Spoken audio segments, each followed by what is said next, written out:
Shalom saudara, dalam Voice of Pentecost kali ini kita akan membahas tentang kualitas bukan popularitas. Bagaimana kita dapat selalu mengambil keputusan yang berintegritas dan berani menghidupinya. Pada keadaan saat ini, dengan adanya pembatasan sosial dan segala sesuatu yang dibuat serba online, integritas kita menjadi sangat diuji. Misalnya, ketika meeting online sengaja mematikan video seolah mengalami gangguan teknis, padahal untuk mengerjakan hal yang lain.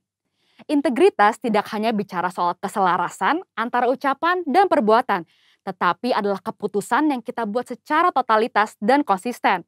Maksudnya, terus-menerus melakukan segala sesuatu berdasarkan prinsip kebenaran. Sekalipun keputusan tersebut berbeda dengan konsep yang dianggap lazim oleh dunia. Bahkan jika keputusan tersebut terlihat merugikan untuk kita. Seperti yang diajarkan oleh Tuhan Yesus dalam Matius 5 ayat 37, jika ya, hendaklah kamu katakan ya. Jika tidak, hendaklah kamu katakan tidak. Apa yang lebih daripada itu berasal dari si jahat. Kita harus selalu berhikmat serta siap untuk berpegang teguh pada prinsip kebenaran. Saudara mungkin pernah menghadapi situasi yang memaksa saudara melakukan sesuatu yang tidak benar, baik di pekerjaan, bahkan di pelayanan atau hubungan sosial, entah karena diminta atasan atau orang yang kita kasihi.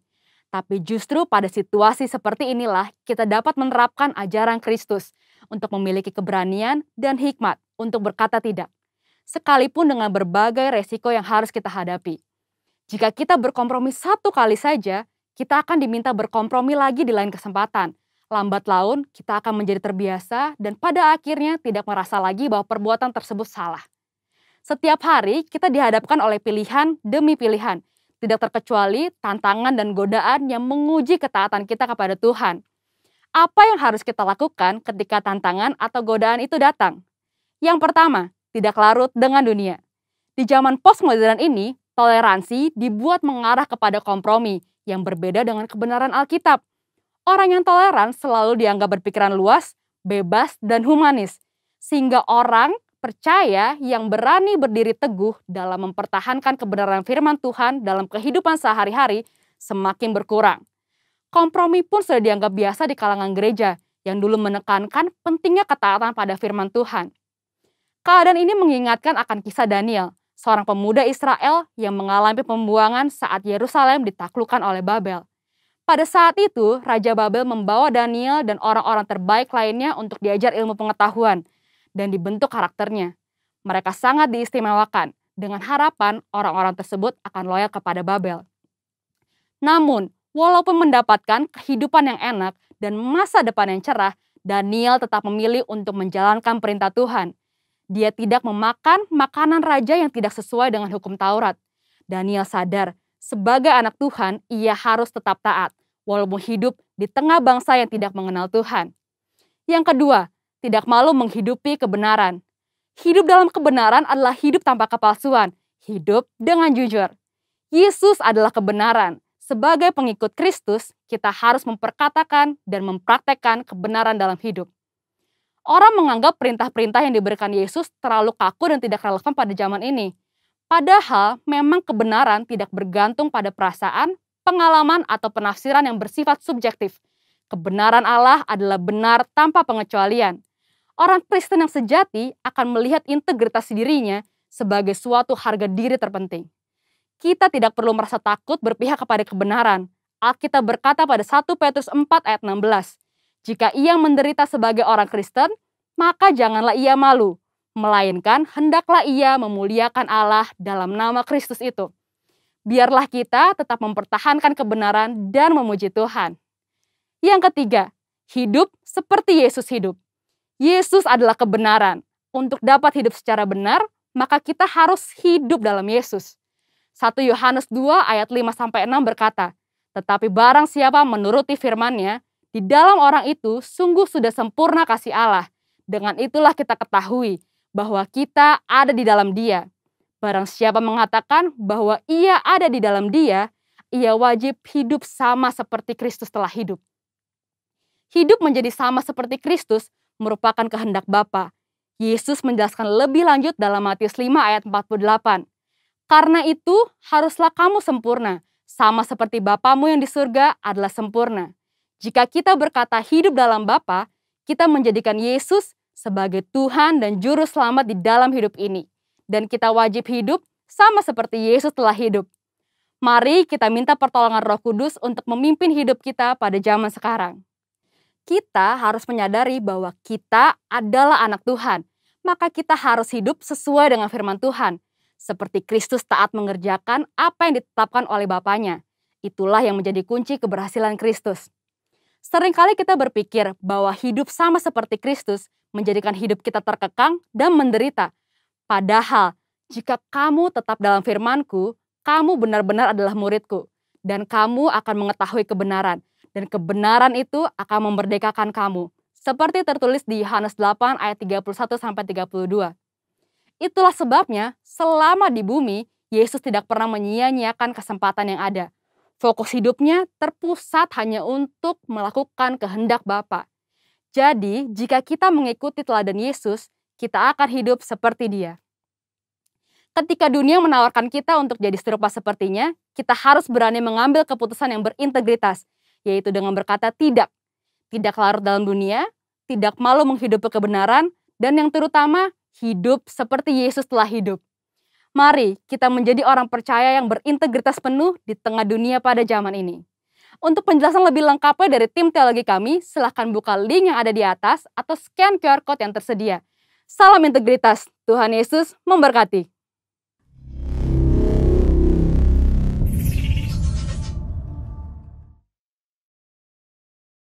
Shalom Bapak Ibu Saudara dikasihi Tuhan. Kembali kita bertemu lagi dalam ibadah online di bulan yang penuh dengan berkat Tuhan ini. Bulan yang penuh dengan kasih karunia Tuhan, di mana kita boleh melihat kebaikan Tuhan dicurahkan dalam hidup kita. Dan hari-hari ini mari kita terus berserah sama Tuhan. Kita terus berharap sama Tuhan. Karena kita percaya semua, kalau Tuhan boleh tempatkan kita di dalam situasi seperti ini, ada berkat dan rancangan Tuhan yang luar biasa. Hari-hari ini saya pribadi belajar buat mengandalkan Tuhan dalam segala apa yang boleh kita kerjakan. Karena saya tahu bagaimanapun waktu Tuhan itu adalah waktu yang paling baik. Walau kadang kita nggak mengerti, tapi percaya saja Bapak Ibu Saudara, kalau semuanya itu mendatangkan kebaikan dalam hidup kita. Amin. Mari Bapak Ibu Saudara, kita mau siapkan hati kita. Kita mau belajar masuk dalam hadirat Tuhan. Kita mau persembahkan yang terbaik, yang apa kita miliki buat Tuhan pagi hari ini. Terima kasih Tuhan. Terima kasih Tuhan. Kami bersyukur Tuhan buat berkat yang gak pernah habis dalam hidup kami ya Yesus. Terima kasih Tuhan buat anugerah-Mu yang gak pernah berhenti dalam hidup kami ya Tuhan. Buat kasih sayang Tuhan yang menuntun kami langkah demi langkah ya Tuhan. Dan pagi hari ini Tuhan, kami mau terus berharap sama Tuhan. Kami mau berseru manggil nama-Mu ya Allah, ya Aba. Terima kasih Yesus. Terima kasih Bapa, Kau baik Tuhan. Mari pagi hari ini kita sembah Dia dalam kekudusan. Kita sembah Dia dengan segenap apa yang kita miliki. Terima kasih Tuhan. Terima kasih Yesus. Kau baik Tuhan.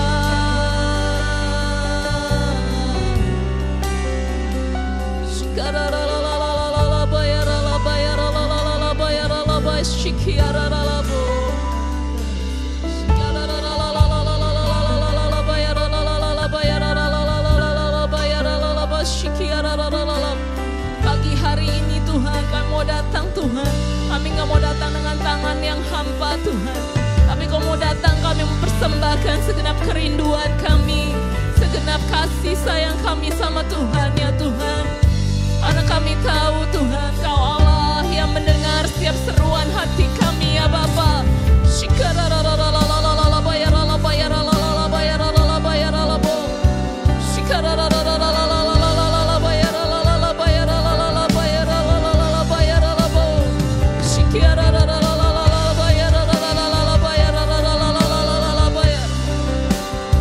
Terima kasih Bapa. Kami percaya Tuhan, kami percaya kepadamu Tuhan.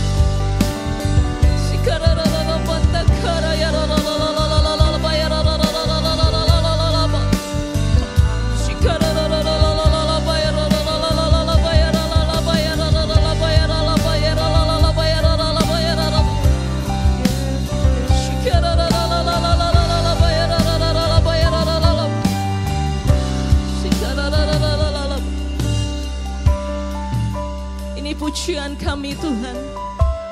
Dari hati kami Tuhan, kami mau bilang Tuhan, kami mau berseru kepadamu. Kau Allah penyelamat kami, Kau Allah yang segalanya buat hidup kami ya Yesus.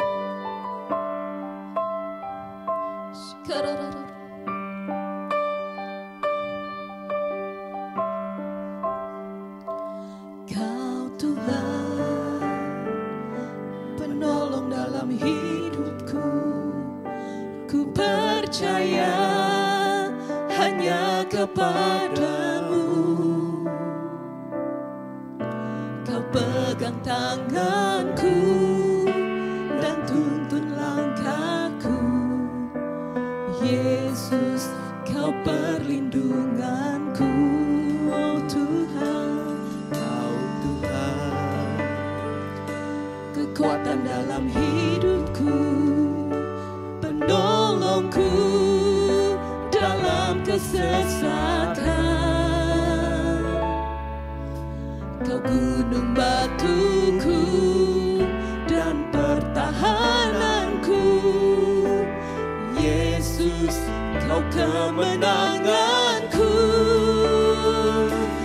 Yesus, padamu ku berseru. Kaulah penyelamatku. Terpujilah Kau Tuhanku. Mulutku memuji namamu sepanjang umur hidupku. Terpujilah Kau Tuhanku di atas segalanya. Ya Tuhan, Kau penolong kami Tuhan. Penolong dalam hidupku, ku percaya hanya kepadamu. Kau pegang tanganku dan tuntun langkahku. Yesus, Kau perlindunganku. Kau Tuhan,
Ibu Saudara, saya mau ngajak Bapak Ibu Saudara buat sungguh-sungguh menaikkan pujian ini dengan segenap hati kita.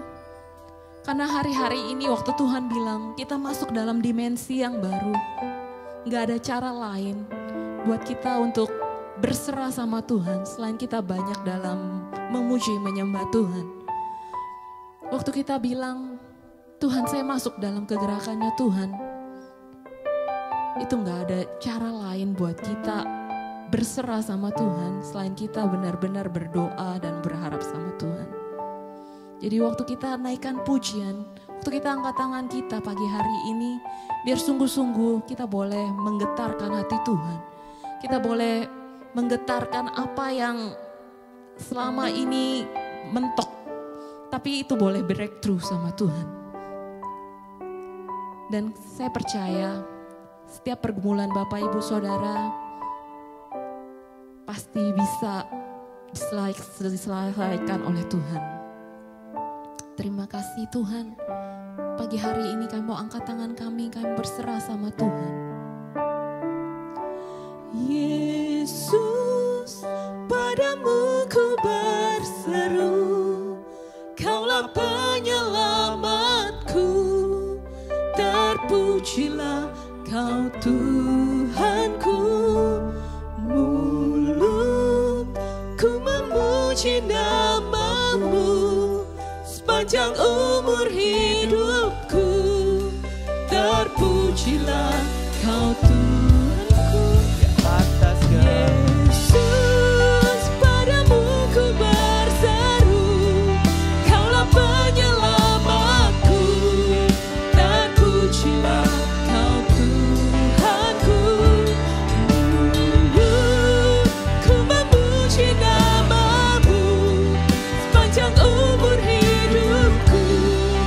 Terpujilah Kau Tuhanku. Di atas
Tuhan, kami percaya Tuhan, Kau Allah yang bekerja Tuhan, mendatangkan kebaikan dalam hidup kami ya Tuhan. Dan pagi hari ini Tuhan, kami mau bersorak oleh karena kebaikan Tuhan. Kami memuji oleh karena kemurahan Tuhan dalam hidup kami ya Tuhan. Terima kasih Yesus, terima kasih Tuhan. Dalam nama Yesus kami berdoa, haleluya, amin.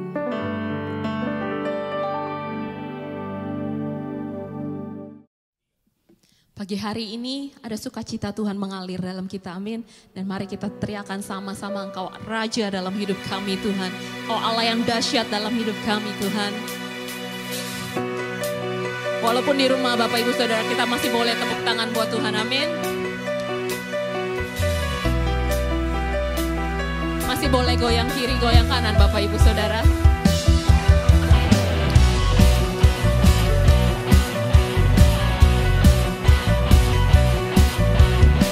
Hari ini kita mau bersyukur buat kebaikan Tuhan. Kita mau teriakan, Kau Allah yang dahsyat Tuhan. Bersyukurlah kepadanya, bawalah pujian baginya, karena Dia Raja, oh Dia yang perkasa. Tuhanlah kekuatanku, mazmur dan keselamatanku, Dia penolong.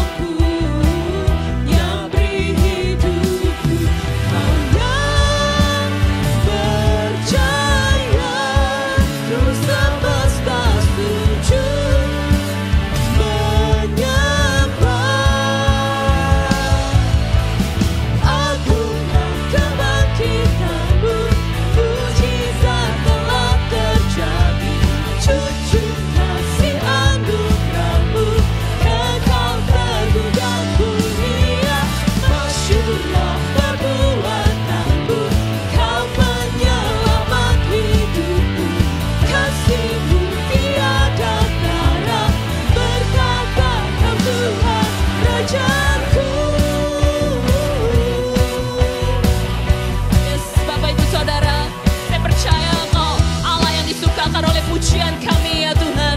Dan pagi hari ini mari sama-sama kita terus teriakan, bersyukurlah kepadanya, bawalah pujian baginya, karena Dia Raja, oh Dia yang perkasa. Tuhanlah kekuatanku, mazmur dan keselamatanku, Dia penolongku, yang beri hidupku. Kau yang percaya, terus semesta sujud menyembah. Akulah kebangkitanmu, mujizat telah terjadi, cucuk kasih anugerahmu, kekal teguh dan mulia. Masyurlah perbuatanmu, Kau penyelamat hidupku, kasih-Mu tiada tara, berkatakan Tuhan Rajaku. Mari seberapa di sini saudara yang merasakan kebaikan Tuhan? Berapa di sini saudara yang boleh menikmati pertolongan Tuhan dalam hidup kita? Mari sama-sama katakan, Percaya, terus semesta sujud. sekali lagi katakan, Percaya, terus semesta sujud menyembah. sama-sama kita teriakan, Agunglah. Agunglah kebangkitanmu, mujizat telah terjadi, cucuk kasih anugerahmu, kekal teguh dan mulia.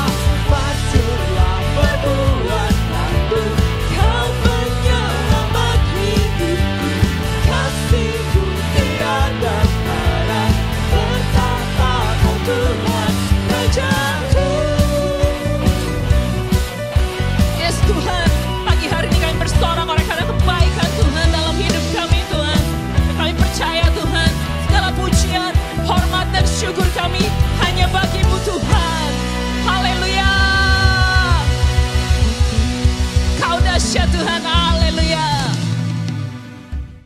Ibu Saudara, sebelum kita mendengarkan firman Tuhan, saya punya satu cerita buat Bapak Ibu Saudara. Saya punya satu pertanyaan buat Bapak Ibu Saudara jawab. Dan ada sebuah pohon, dan pohon itu mempunyai ranting. Dari ranting itu dia boleh berbuah.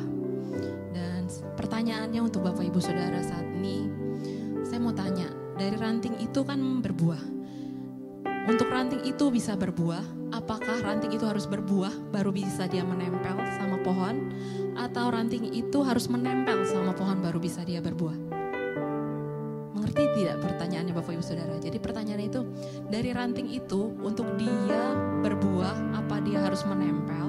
Atau ranting itu harus menempel baru dia bisa berbuah? Jadi kalau Bapak Ibu Saudara tahu, ya pasti jawabannya ranting itu harus menempel pada pohon baru dia bisa berbuah.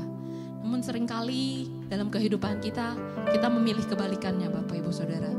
Justru kita mau berbuah dulu baru kita menempel sama Tuhan. Padahal kenyataannya gak seperti itu. Kita harus menempel sama Tuhan baru kita bisa berbuah. Dan orang boleh menikmati buahnya. Bapak Ibu Saudara, hari-hari ini firman Tuhan bilang kayak gini Bapak Ibu Saudara, di Yohanes 15. Dengan demikian Bapa kita dipermuliakan, yaitu jika kita berbuah banyak, dan dengan demikian kita adalah murid-murid Tuhan. Bapak Ibu Saudara, ayo saya mau ajak Bapak Ibu Saudara di masa besok adalah hari 17 Agustus, hari kemerdekaan bangsa Indonesia. Kita mau berbuah buat Tuhan. Kita mau dalam apapun yang kita lakukan, kita boleh menyenangkan hati Tuhan. Dan hari-hari ini kita boleh mengerti panggilan Tuhan dalam hidup kita. Dan di masa-masa sukar seperti pandemi ini, kita juga boleh memainkan peran kita sebagai anak Tuhan. Yaitu kita boleh berbuah, boleh kita berdoa bagi generasi kita. Amin. Mari kita naikkan pujian ini sama-sama Bapak Ibu Saudara.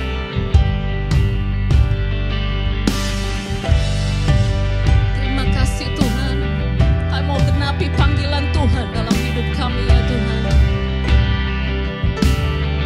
Katakan, ada panggilan Allah, ada panggilan Tuhan atas bangsaku.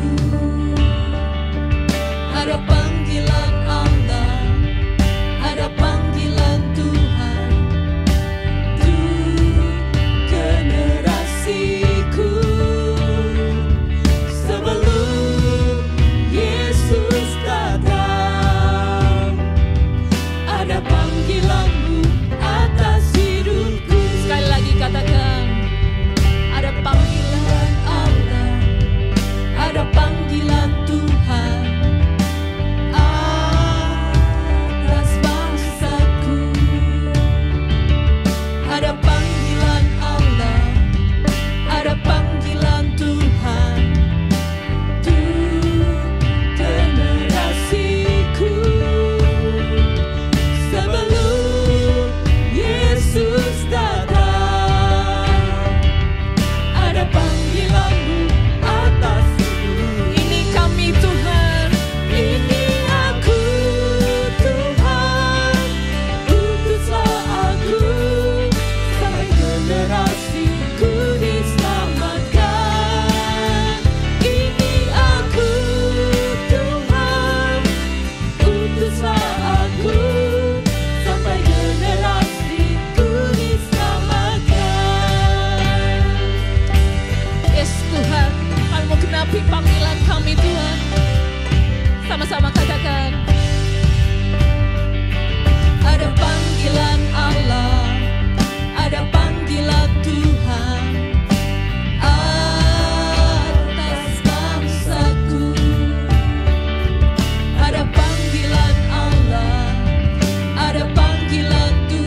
Kami percaya Tuhan, kami mau genapi panggilan Tuhan dalam hidup kami.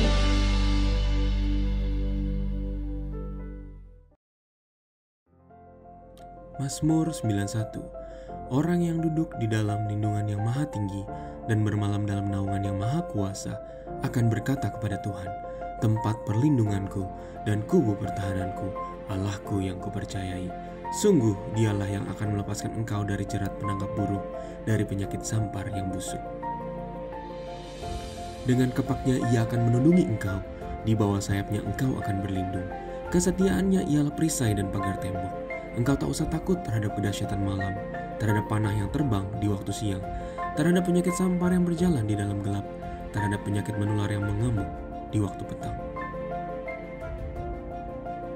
Walau 1.000 orang rebah di sisimu dan 10.000 di sebelah kananmu, tetapi itu tidak akan menimpamu. Engkau hanya menontonnya dengan matamu sendiri dan melihat pembalasan terhadap orang-orang fasik.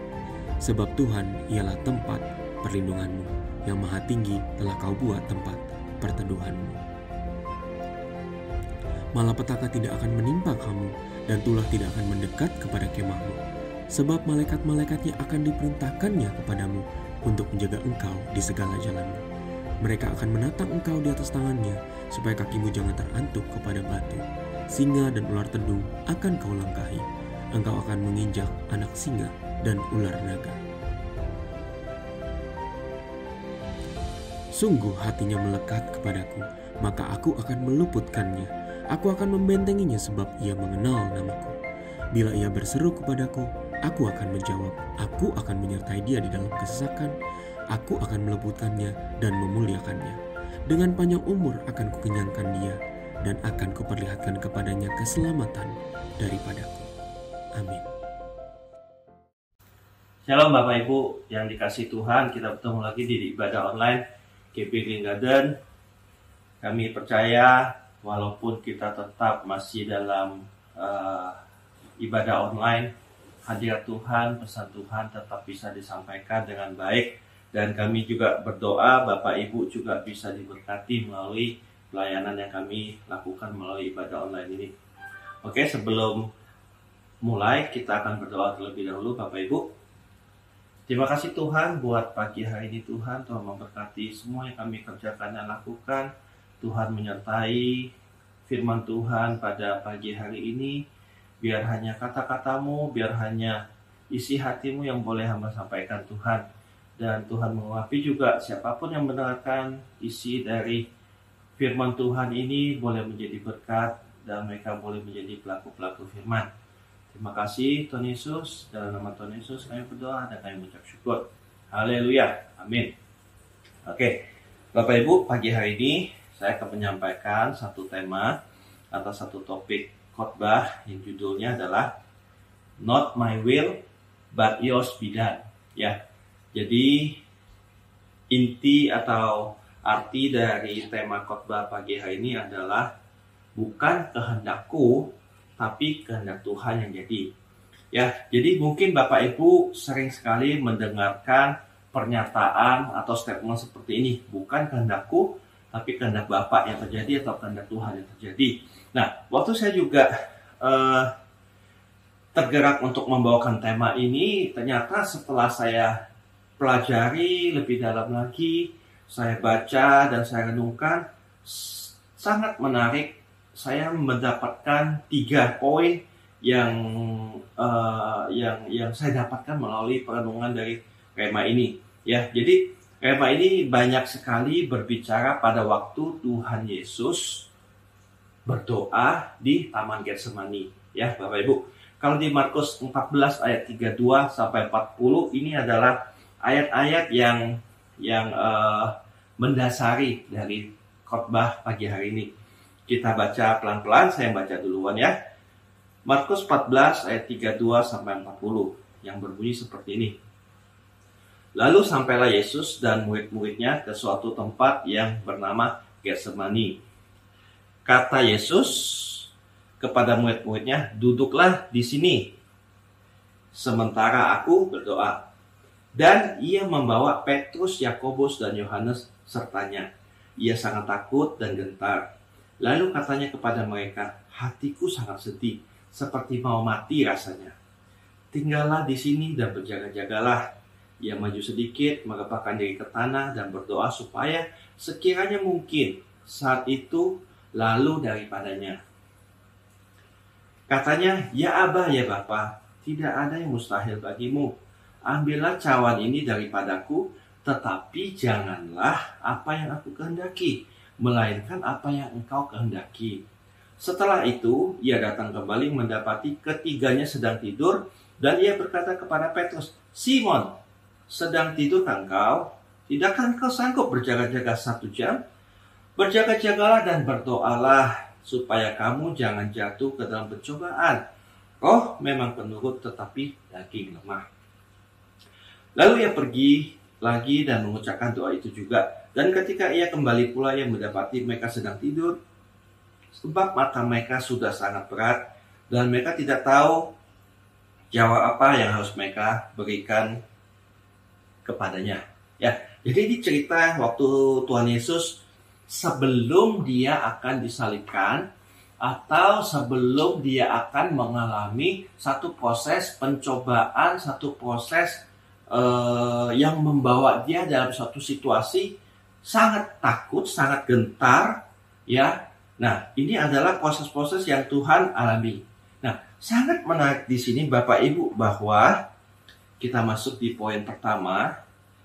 Nah, di poin pertama kita lihat di ayat 32. Ya. Lalu sampailah Yesus dan murid-muridnya ke satu tempat yang bernama Getsemani. Kata Yesus kepada murid-muridnya, duduklah di sini sementara aku berdoa. Jadi yang saya mau sampaikan di sini poin pertama adalah berdoa. Ya, jadi waktu kita belajar mengenai firman Tuhan pagi hari ini, bukanlah kehendakku yang terjadi tapi kehendak Tuhan. Nah, ada satu rema yang saya dapatkan di sini adalah Tuhan Yesus mengajarkan kita untuk selalu berdoa. Berdoanya seperti apa Bapak Ibu? Berdoanya pada waktu kita belum mengalami suatu pergumulan. Berdoa waktu kita belum mengalami suatu pencobaan. Berdoa pada waktu kita nggak ngerti dan nggak jelas di depan kita ini seperti apa. Nah, itulah waktu atau saat yang tepat seperti yang Tuhan Yesus ajarkan adalah kita harus berdoa. Ya, nah di sini di ayat Markus 14 ayat 33 berdoanya ini bukan hanya seorang diri Bapak Ibu, ya, tapi berdoa di sini Tuhan Yesus tuh membawa murid-muridnya yaitu Petrus, Yakobus dan Yohanes. Berarti Tuhan Yesus tuh mau kita berdoa di dalam unity atau bersama-sama. Nah, oke. Jadi di ayat ini kita lihat sangat jelas sekali bahwa Tuhan Yesus mengajarkan kita harus berdoa dulu sebelum kita melakukan hal-hal tertentu atau sebelum kita mengalami ya pergumulan, hal-hal yang gak enak, ya seperti maksudnya pandemi sekarang ini kita nggak jelas ke depannya nanti seperti apa, ya kan? Kita nggak tahu nanti keadaan kehidupan kita akan seperti apa. Semuanya serba nggak jelas pada saat-saat seperti ini.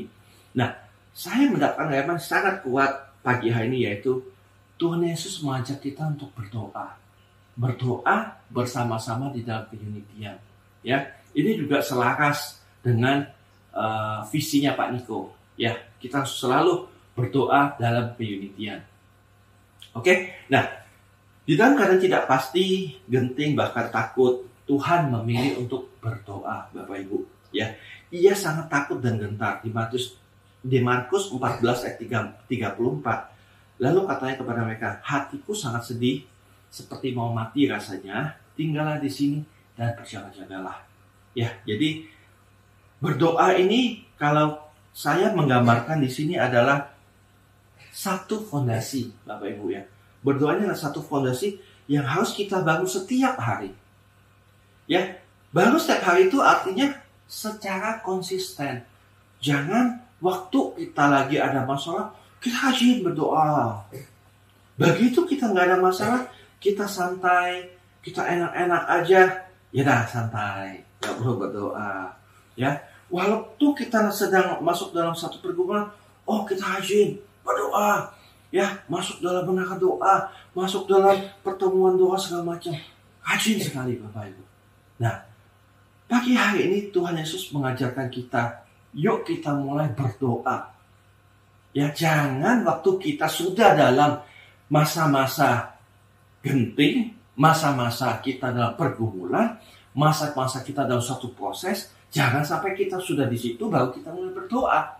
Tapi Tuhan Yesus mengajarkan sebelum kita masuk ke situ kita harus berdoa. Dan saya menangkap satu hal yang sangat penting. Tuhan Yesus mengajarkan untuk berdoa ini membangun satu fondasi yang kuat di dalam Tuhan. Membangun satu fondasi iman yang kuat. Untuk kita siap menghadapi pergumulan yang akan datang. Seperti contoh waktu Tuhan Yesus di Taman Getsemani, ya. Dia sewaktu itu 100% sebagai manusia juga mengalami rasa takut, rasa sedih, rasa gentar. Gitu kan? Sama kayak kita.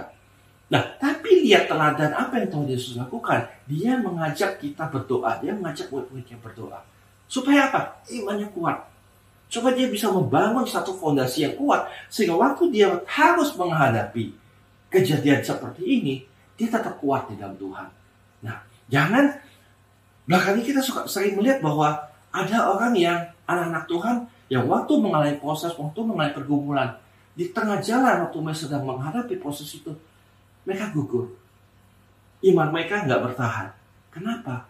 Karena mereka tidak membangun satu fondasi yang kuat. Mereka tidak pernah berdoa setiap hari bersama dengan Tuhan. Mereka tidak pernah masuk dalam satu persekutuan doa. Setiap hari berdoa bersama-sama.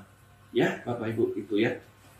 Nah, hidup berjalan bersama dengan Tuhan dan menerima setiap tuntunan Tuhan setiap hari adalah langkah awal setiap anak-anak Tuhan harus lakukan. Dengan caranya, salah satu adalah berdoa. Ya, waktu kita ingin mendengarkan tuntunan Tuhan, kita ingin berjalan bersama dengan Tuhan setiap harinya, karena kita nggak ngerti apa yang harus kita kerjakan, kita lakukan. Yang harus kita lakukan adalah berdoa, Bapak Ibu. Simple berdoa, tapi seringkali banyak anak-anak Tuhan yang nggak pernah melakukan hal ini. Karena mereka bilang, saya nggak bisa lah berdoa seperti itu. Aduh, saya kalau ikut persekutuan doa, mendengar doa gitu, saya nggak dapat apa-apa, segala macam. Itu salah Bapak Ibu. Anda mendapatkan sesuatu atau tidak mendapatkan sesuatu, itu yang harus Bapak Ibu atau personal kita pribadi yang harus introspeksi diri. Kalau kita nggak mendapatkan sesuatu, berarti ada sesuatu yang terjadi pada hidup kita. Atau kita sedang mengalami satu dosa yang kita belum selesaikan, bisa jadi Bapak Ibu. Ya, jadi poin pertama ini adalah berdoa Bapak Ibu. Ya, jangan waktu kita sudah masuk dalam pergumulan, kita baru mulai berdoa. Oke? Berdoa untuk mencari kehendak dan tuntunan Tuhan dalam setiap langkah hidup kita. Ya, jadi jelas sekali, kalau kita nggak ngerti, kita mesti ngapain? Kalau kita nggak ngerti ke depan ini seperti apa, berdoalah. Supaya kita tahu Tuhan mau ngapain. Kehendak Tuhan apa? Tuhan mau menuntun kita ke arah yang mana. Ya, Bapak Ibu, itu poin pertama adalah berdoa. Nah, poin kedua adalah yang saya dapat rema di firman Tuhan ini adalah not my will but yours be done. Yang artinya adalah bukan kehendakku tapi kehendak Tuhan yang terjadi ya. Nah, saya tulis di sini adalah kita tidak boleh memaksakan kehendak kita pada Tuhan atau menyerahkan kehendak kita. Kita nggak boleh memaksakan kehendak kita pada Tuhan. Tapi kita harus menyerahkan sepenuhnya kehendak kita pada kehendak Tuhan. Ya, jadi jangan waktu kita berdoa, Tuhan saya berdoa, saya minta hari ini juga Tuhan sediakan setiap kebutuhan saya, bahkan Tuhan lebih-lebihkan. Tuhan saya minta hari ini Tuhan saya lagi butuh mobil, Tuhan sediakan mobil. Nah, belum tentu itu sesuai dengan keinginan Tuhan. Belum tentu itu sesuai dengan apa yang Tuhan mau atas hidup kita, Bapak Ibu. Ya. Nah, jangan membatasi ya Bapak Ibu, jangan membatasi apa yang Tuhan sanggup lakukan untuk kita. Ketika kita mulai menempatkan kepentingan kita di atas kepentingan Tuhan, ketika kita mulai memaksakan kehendak pribadi kita, apa yang kita inginkan untuk Tuhan genapi, kita mulai melakukan yang namanya membatasi kuasa Tuhan untuk terjadi dalam hidup kita. Markus 14 ayat 36, ya, katanya, "Ya Aba, ya Bapa, tidak ada yang mustahil bagimu. Ambillah cawan ini daripadaku, tetapi janganlah apa yang aku kehendaki, melainkan apa yang engkau kehendaki." Ya, Bapak Ibu, di situasi pandemi seperti ini, ya, kita berseru kepada Tuhan. Kita harus selalu minta kehendak Tuhan terjadi atas hidup kita. Ya, seringkali kita terlarut dengan keadaan yang ada di sekeliling kita. Ya, bulan lalu khotbah saya mengenai I surrender all. Ya, fakta ini harusnya hanya menjadi pengetahuan saja bagi kita. Tapi fakta ini nggak boleh menguasai hidup kita.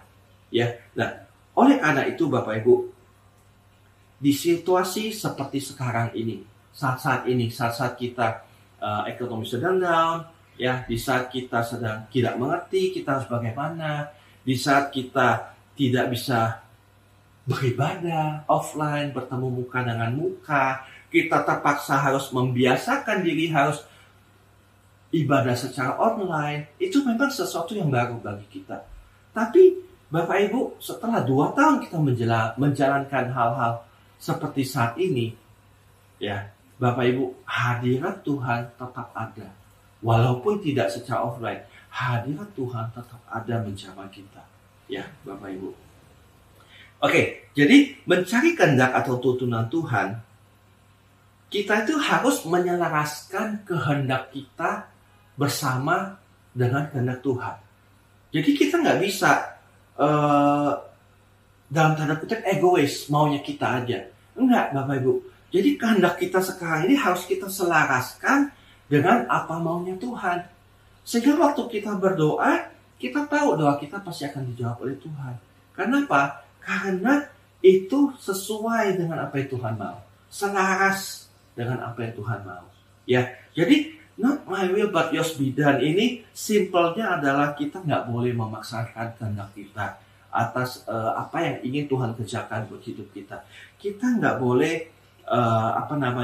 egois, kita maunya kita saja. Pokoknya kalau Tuhan tidak melakukan ini, berarti Tuhan tidak menjawab doa saya. Oh enggak, Bapak Ibu. Rencana Tuhan jauh terlampau lebih besar dibandingkan apa yang kita pikirkan. Oleh sebab itu kita nggak boleh membatasi apa yang Tuhan hendak kerjakan dalam kehidupan kita. Kita nggak boleh membatasi kuasa Tuhan. Begitu kita bilang Tuhan kita mau ini, otomatis kita sudah berdosa dan kita sudah melimitasi kuasa Tuhan untuk terjadi dalam hidup kita. Ya. Yesaya 55 ayat 8 bunyi seperti ini. Sebab rancanganku bukanlah rancanganmu dan jalanmu bukan jalanku. Demikianlah firman Tuhan. Sangat jelas sekali Bapak Ibu. Rancangan Tuhan itu lebih besar. Ya, kita harus selalu mendahulukan rancangan Tuhan. Baru kita menyelaraskan keinginan kita. Kita menyelaraskan apa yang kita mau, kehendak kita dengan keinginan Tuhan. Ya, seperti itu Bapak Ibu. Nah, Bapak Ibu kita pernah nggak mengalami banyak yang doa-doa kita serasanya nggak dijawab sama Tuhan? Ya, bisa jadi mungkin kita sedang menyimpan suatu dosa, atau mungkin mungkin sekali kita tidak mengerti kehendak Tuhan. Jadi kita minta sesuatu yang tidak sesuai dengan apa yang Tuhan mau. Nah, maka dari itu sering sekali waktu kita doa, kita merasa doa kita tidak dijawab sama Tuhan. Padahal nggak begitu Bapak Ibu. Tuhan selalu mendengar doa kita. Dengan catatan, kita tahu apa yang menjadi kehendak Tuhan. Dengan catatan satu lagi, kita harus menyelaraskan kehendak kita dengan tuntunan Tuhan. Sesuai dengan kehendak Tuhan. Ya. Nah, balik lagi seperti tema yang pagi hari ini, not my will but yours be done. Tuhan Yesus bisa saja dengan kuasanya, keilahiannya, dia bisa saja untuk tidak menjalani satu pergumulan, satu penyiksaan yang berat yang harus dialami. Disalib, dicercah, dimaki, ya kan? Dicambuk, merasa kesakitan. Dia bisa saja, Bapak Ibu. Tapi Tuhan mematahkan kedagingan dia. Tuhan menyelaraskan apa yang menjadi kehendak Tuhan. Itu dia selaraskan dengan keinginan dia. Jadi dia jalan bersama dengan Tuhan, dia selaraskan. Oh, sakit nih. Mestinya saya bisa lawan nih. Tapi enggak. Ini untuk kepentingan Tuhan yang lebih besar. Waduh, saya dicambuk nih. Saya mesti kabur. Bisa, saya langsung lari. Saya bisa menghilang segala macam dan kuasanya Tuhan sanggup melakukan segala sesuatunya. Tapi Bapak Ibu, Tuhan Yesus tetap taat, tetap tunduk pada kehendak Tuhan. Bahkan waktu Tuhan sangat takut, ya Tuhan berdoa, Tuhan kalau boleh cawan ini berlalu. Tapi kalau enggak apa-apa Tuhan. Tapi terjadilah sesuai kehendak Tuhan, kehendak Bapa. Ya, ini teladan yang sangat luar biasa, Bapak Ibu. Oke? Poin ketiga. Poin ketiga ini kita baca di Markus 14 ayat 38. Berjaga-jagalah, ya. Berjaga-jagalah dan berdoalah supaya kamu jangan jatuh ke dalam pencobaan. Kau memang penurut, tetapi daging lemah. Nah, Bapak Ibu, artinya berjaga-jaga ini seperti apa? Ya, berjaga-jaga ini artinya kita ini dalam keadaan penuh kewaspadaan, siap siaga, nggak boleh lengah. Itu berjaga-jaga, Bapak Ibu. Waspada terhadap apa? Terhadap serangan si jahat, terhadap kuasa-kuasa si jahat, dosa, tipu daya, ya, yang bisa membawa kita semakin hari semakin jauh sama Tuhan. Ini harus kita jaga, Bapak Ibu. Nah, Tuhan Yesus waktu di Taman Getsemani menyuruh murid-muridnya untuk berjaga-jaga. Ya, jadi ini satu pattern atau satu pola yang Tuhan Yesus sudah kasih ke anak-anaknya, ke kita, bahwa kita harus selalu berjaga-jaga. Nah,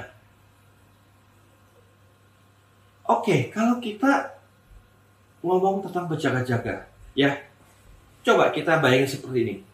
Ketika keadaan kita sedang diberkati, ketika kita sedang berlimpah, ketika kita sedang dalam posisi on top of the world, artinya kita sedang wah-wahnya, kita sedang naik terus, ya kan? Nah, karir kita sedang menanjak terus. Kalau seperti grafik itu naik terus, nggak ada kayak begini, Bapak Ibu, tapi naik terus. Pertanyaannya adalah, apakah kita sudah berjaga-jaga? Bisa jadi, Bapak Ibu, semua yang kita terima ini, ya, karir kita mapan, kita sedang berlimpah, kita diberkati. Terkadang ininya yang bisa membuat kita jauh dari Tuhan. Ya, saya banyak sekali melihat bahwa ketika orang-orang sedang diberkati, mereka sudah mulai negosiasi sama Tuhan. Aduh Tuhan, ikut persekutuan doa. Nanti ya Tuhan, lagi ada meeting, saya lagi sibuk, gak bisa nih Tuhan. Ya, ketika kita sedang diberkati dengan luar biasa, ada menara doa GBK Garden. Aduh, maaf ya, saya gak bisa nih, lagi meeting. Saya ketemu klien terus, saya meeting terus setiap hari. Nah, apakah itu yang namanya kita sedang berjaga-jaga, Bapak Ibu? Ya, jadi waktu kita mulai berjaga-jaga saat ini dalam kondisi seperti ini, waktu kita sudah mulai diberkati oleh Tuhan, kita sudah mulai menerima kasih karunia Tuhan, otomatis kita akan tetap bisa berjaga-jaga, Bapak Ibu. Karena kita sudah membangun fondasi yang betul, fondasi yang benar di hadapan Tuhan. Ya. Nah, poin kedua yang saya catat juga di sini adalah di Matius 6 ayat 33. Tetapi carilah dahulu kerajaan Allah dan kebenarannya, maka semuanya itu akan ditambahkan padamu. Nah, mungkin ayat ini sangat simpel dan sederhana. Banyak sekali orang mengartikan ayat ini bahwa dengan kita sering ikut ibadah hari Minggu, ibadah online, menara doa, ya kan, doa fajar mungkin, ya kita ikutin kul segala macam. Mungkin dengan seperti itu saja cukup, Bapak Ibu. Tapi suatu saat saya diberikan satu hikmat bahwa ayat ini tidak berbicara segampang itu saja. Memang itu semua betul, Tapi ada yang Tuhan membukakan sesuatu yang lebih dalam mengenai ayat ini. Yaitu waktu kita mencari dahulu kerajaan Allah dan kebenarannya adalah bukan hanya kita mengikuti, tapi kita harus mulai memikirkan, Bapak Ibu. Kita harus mulai memikirkan apa yang bisa kita buat tubuh Tuhan. Apa yang bisa kita perbuat buat gereja Tuhan. Ya kan? Seringkali kita hanya berlaku pasif. Kita nggak mau ngapa-ngapain. Karena sudah ada si A, itu tugasnya si B, itu tugasnya si C. Ini bukan tugas saya. Hati-hati Bapak Ibu. Saya mendapatkan satu hikmat yang lebih dalam lagi di Matius 6 ayat 33 adalah kita harus lebih memikirkan keadaan dan kondisi rumah-rumah Tuhan. Kita harus lebih sering memikirkan apa yang harus apa yang bisa saya lakukan untuk gereja Tuhan, untuk menopang kehidupan rumah Tuhan. Nah, barangkali kita nggak pernah melakukan hal itu. Sudahlah, itu tugasnya Pak Fadi sebagai gembala. Itu tugasnya Kabit Doa sebagai orang yang suka berdoa sama Tuhan. Udahlah, itu tugasnya tim pujian penyembahan. Itu bukan tugasnya saya. Salah total Bapak Ibu, salah total. Ya, waktu kita sudah mulai memikirkan dengan pola yang seperti itu artinya kita sudah mulai membatasi Tuhan. Rencana Tuhan yang lebih besar tidak bisa terjadi akan hidup kita. Nah, saya waktu menyadari bahwa ayat ini begitu luasnya, begitu dalamnya, saya mulai memikirkan apa yang bisa saya lakukan buat gereja Tuhan. Apa yang saya bisa lakukan buat GB Green Garden. Saya bisa bantu apa buat mensupport teman-teman saya. Saya bisa membantu apa buat mereka. Itu yang saya lakukan hari-hari ini Tuhan. Dan saya melihat waktu kita mengerti dengan benar ayat ini, Tuhan membukakan segala sesuatu yang tidak pernah kita pikirkan sebelumnya. Jadi Bapak Ibu, ya carilah dahulu kerajaan Allah dan kebenarannya, maka semua itu akan ditambah kepadamu. Tidak sesimpel hanya dengan kita kekul, kita beribadah rutin. No, ya mungkin kalau kita punya mindset yang seperti itu tidak salah. Tetapi lebih dalam lagi, masuk lebih dalam lagi adalah kita harus mulai memikirkan apa yang harus kita kasih buat GB Green Garden. Talenta apa yang Tuhan mau kita persembahkan buat GB Green Garden. Apa yang Tuhan mau kita kerjakan buat gereja ini.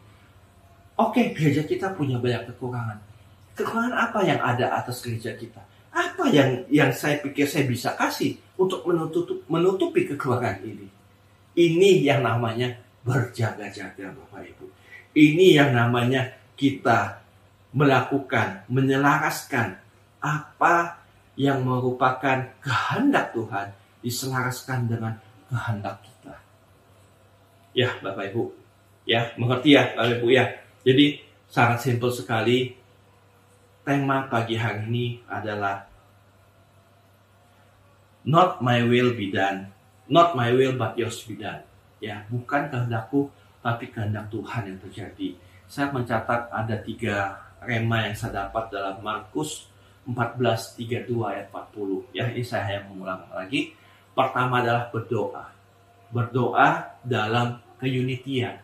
Ya, berdoa itu waktu kita belum mengalami pencobaan, waktu kita belum mengalami hal-hal yang pergumulan yang berat, waktu kita belum sakit mungkin, waktu kita belum terinfeksi COVID mungkin, waktu kita kondisi ekonomi lagi down, waktu bisnis kita belum down mungkin, itu adalah waktunya kita berdoa.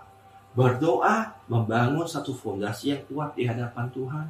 Sehingga sebelum segala sesuatu itu terjadi, waktu itu terjadi, kita sudah kuat. Karena kita sudah ada fondasi yang betul, yang benar di hadapan Tuhan. Poin yang nomor 2 adalah not my will, but yours be done. Kita nggak boleh memaksakan kehendak kita sama Tuhan. Waktu kita mulai memaksakan kehendak kita, berarti kita mulai membatasi apa yang Tuhan sanggup kerjakan dalam hidup kita. Sehingga kita merasa kita tidak bertumbuh, sehingga kita merasa kita gini-gini aja, sehingga kita merasa saya di tempat ini tidak mendapat apa-apa. Ya, jadi waktu kita tidak memasakkan kehendak kita, tapi kita mulai menyelaraskan apa yang Tuhan mau, apa yang menjadi kehendak Tuhan, kita selaraskan dengan kehendak kita. Kita berjalan bersama dengan Tuhan, kita mengerti apa isi hati Tuhan, kita tahu apa yang menjadi tuntunan hati Tuhan, kita dapat melakukan sesuai apa yang Tuhan inginkan. Ya. Poin yang terakhir tadi adalah berjaga-jagalah, ya. Berjaga-jagalah dan berdoa supaya kita jangan jatuh dalam pencobaan. Roh memang menurut, tetapi daging lemah. Berjaga-jagalah dalam penuh kewaspadaan. Bapak Ibu ya, berjaga-jaga, jangan lengah, ya.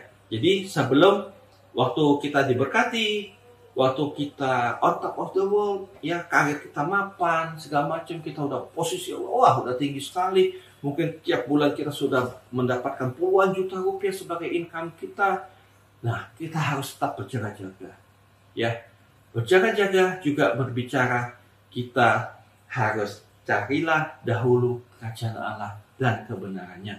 Maka semuanya akan ditambahkan kepadamu.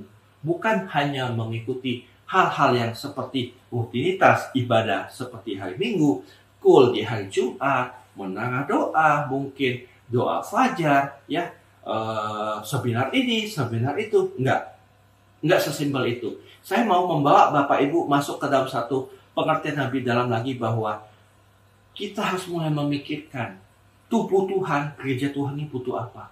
Tempat kita beribadah saat ini, kita lagi kurangnya apa. Mari kita sama-sama berikan yang terbaik buat Tuhan. Sehingga di rumah Tuhan ini, setiap kelemahannya ditutupi oleh orang-orang yang mau membayar harga lebih bersama dengan Tuhan. Nah, Bapak Ibu, saya percaya waktu kita menjalani ketiga poin ini, saya percaya apapun boleh terjadi di depan sana. Bahkan belakangan ini ya ada varian baru yang mulai bermunculan lagi, ya. Kita berdoa di dalam nama Tuhan Yesus, ya, biar varian ini tidak sampai ke Indonesia. Ya, Bapak Ibu, kita juga setiap hari kita punya unity prayer. Bapak Ibu bisa mengikuti unity prayer ini. Tanyakan kepada ketua kul, Bapak Ibu, gembala-gembala kul, Bapak Ibu. Kita ada unity prayer di Zoom, ya. Jadi tanyakan jadwalnya hari apa aja, jam berapa, tanyakan. Kita harus mulai membangun fondasi, mulai berdoa, ya kan? Jangan sampai waktu kita sudah mengalaminya baru kita berdoa, baru kita berjaga-jaga. Itu sudah agak telat menurut saya. Jadi mendingan kita berjaga-jaga dahulu sebelum segala sesuatunya terjadi. Oke, Bapak Ibu, sekian firman Tuhan pada pagi hari ini. Saya akan berdoa buat Bapak Ibu. Terima kasih Tuhan buat pagi hari ini. Tuhan boleh berbicara, Tuhan boleh memberikan telinga seorang murid yang boleh mendengarkan apa yang menjadi isi hati Tuhan. Tuhan sudah sampaikan, saat ini biar Roh Kudus bekerja, melakukan bagian Roh Kudus, sehingga siapapun yang mendengarkan firman di pagi hari ini boleh diberkati Tuhan. Dan bukan sekedar diberkati oleh Tuhan, mereka boleh berubah mindsetnya, mereka boleh mengerti, mereka boleh berjaga-jaga bersama dengan Engkau. Mereka tidak akan memaksakan kehendak mereka. Mereka boleh mengerti bahwa kehendak Tuhanlah yang terjadi atas kehidupan mereka. Mereka boleh mulai mengambil waktu untuk berdoa setiap hari untuk menghadapi masa-masa yang tidak menentu di hari yang akan datang ini. Terima kasih Bapa, Tuhan berkati setiap orang-orang yang menyaksikan ibadah pagi hari ini. Tuhan memberkati di dalam nama Tuhan Yesus. Jauhkan mereka semua dari penyakit sampar virus corona. Tuhan berkati ekonominya, Tuhan berkati pekerjaannya, Tuhan berkati rumah tangganya. Biar damai sejahtera Tuhan selalu turun atas setiap mereka dan hidup mereka menjadi saksi, menjadi berkat dimanapun mereka berada. Berjalan bersama denganmu setiap hari. Kami percaya Tuhan, di dalam nama Tuhan Yesus, Tuhan menyertai setiap anak-anak-Mu. Terima kasih Tuhan Yesus. Dalam nama Tuhan Yesus kami telah berdoa dan kami telah mengucap syukur. Haleluya. Amin. Terima kasih Bapak Ibu. Selamat hari Minggu. Tuhan Yesus memberkati. Shalom.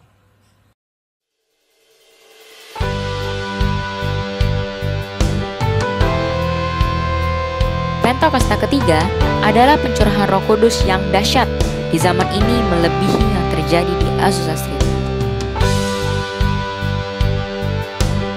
Pentakosta ketiga akan mengakibatkan penuaian jiwa yang terbesar dan yang terakhir sebelum Tuhan Yesus datang kembali. Pentakosta ketiga akan membangkitkan generasi Yeremia, yaitu anak-anak muda yang dipenuhi Roh Kudus, cinta mati-matian kepada Tuhan Yesus, tidak kompromi terhadap dosa, dan akan bergerak untuk memenangkan jiwa. Pentakosta ketiga lahir di Indonesia dan bergerak ke bangsa-bangsa. Gerakan ini dari timur ke barat dan akan kembali ke Yerusalem. Pentakosta ketiga akan memberikan kuasa untuk menyelesaikan amanat agung, dan setelah itu Tuhan Yesus datang kembali.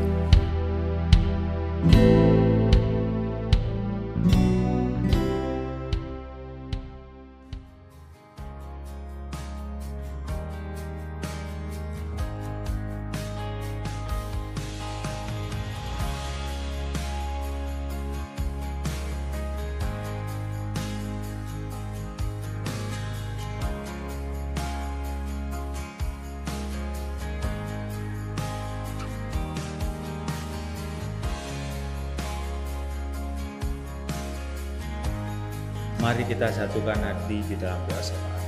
Ya Allah Bapa, Tuhan kami Yesus Kristus yang bertakhta dalam kerajaan surga, sungguh kami bersyukur kepadamu ya Tuhan buat pagi hari ini ya Bapa, kalau kami masih boleh berkumpul bersatu hati di dalam ibadah pada pagi hari ini ya Bapa. Walaupun kami secara online Tuhan, aku percaya Bapa dengan kuasa-Mu tidak terbatas oleh waktu dan tempat Tuhan. Terima kasih buat kebenaran firman-Mu pada pagi hari ini ya Tuhan, buat hamba-Mu yang menyampaikan Tuhan, untuk terus kami Tuhan lebih lagi masuk dalam hadirat-Mu ya Tuhan.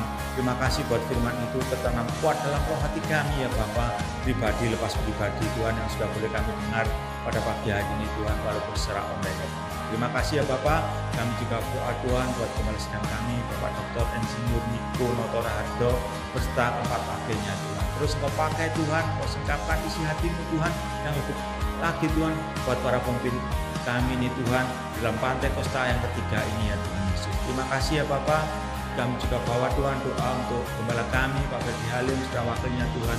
Kau sertai, Kau jagai mereka ya Tuhan Yesus, dalam mengalahkan kami Tuhan di GPI Gen Garden ini Tuhan, semakin hari semakin berkenan ya Bapak. Terima kasih ya Bapak buat bangsa dan negara kami Indonesia ya Tuhan. Aku percaya Tuhan, tangan-Mu masih ada rencana untuk bangsa dan negara kami Tuhan. Kau berkati Presiden Bapak Presiden Joko Widodo bersama wakilnya Tuhan, aparat keamanan ya Tuhan Yesus, juga dalam menangani pandemi yang saat ini masih ada ini Tuhan. Aku percaya Tuhan, kasih setia-Mu tak pernah meninggalkan kami ya Bapak. Terima kasih ya Bapak buat kami semua sudah boleh melayani Tuhan, terutama untuk WL, pemusik, semuanya Kau berkati berlimpah-limpah ya Tuhan. Juga Tuhan untuk persembahan yang boleh kami berikan ya Tuhan Yesus, itu semua karena kemurahan-Mu ya Tuhan. Kau berkati, Kau kembalikan berlipat-lipat kali ganda ya Bapak. Terima kasih ya Bapak, ini yang menjadi doa-doa kami Tuhan, dan kami siap menerima berkat yang dari Padamu. Mari kita akhiri ibadah ini, kita angkat kedua tangan kita tinggi-tinggi. Saudara-saudara terkasih dalam Kristus, terimalah berkat dari Allah Bapa, kasih, damai sejahtera, sukacita dari Tuhan Yesus Kristus, kekuatan, penghiburan, dan pertolongan daripada Allah Roh Kudus terus menyertai kita semua, mulai dari saat ini sampai Maranatha Tuhan Yesus Kristus menjemput kita di awan permai, bahkan sampai hidup kekal selama-lamanya. Yang percaya sama-sama katakan amin. Tuhan Yesus memberkati.